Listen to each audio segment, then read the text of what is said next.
sabi dun sa Bible na ang heart, it makes, pagka kung ano yung feeling ng puso mo, it makes who you are. Kasi sobrang, ang heart, it's very fragile talaga. So, kailangan, bago mo ibigay ang puso mo, kahit na abutin mo ng 3 months, 3 years, 30 years yung lalaki na yun, kung meron ka pa rin doubt sa kanya, it's okay.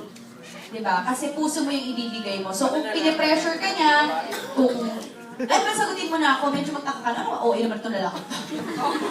Or, minsan naman, merong lalaki na darating sa buhay mo na parang, pag pinag-pray mo, na-feel mo na ay, shucks, seryoso to.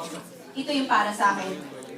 3 months, 3 days, wag naman 3 days, 3 days. 3 weeks, parang naging komportable ka na sa kanya, may naramdaman ka na sa kanya, parang yun na yun, di ba? It depends on your relationship with Christ. Pag-pray ka lagi kay Lord, kasi kapag maganda yung relationship mo kay Lord, mas masasabi niya sa'yo, kasi sino ba ang creator natin? Si Christ, di ba? So siya mas makakagamit ng full potential natin, alam niya lahat.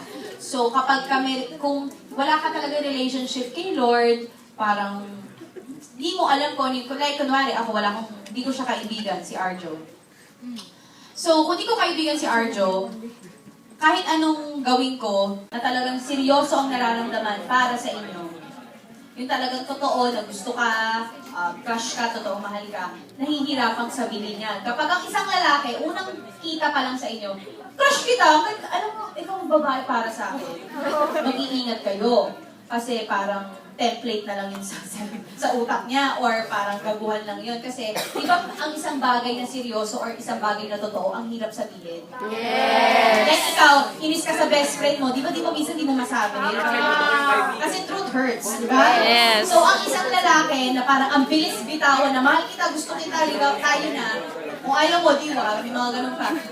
Ibig sabihin, hindi siya masyadong seryoso sa'yo. Hindi nga talaga seryoso. Kasi yung totoong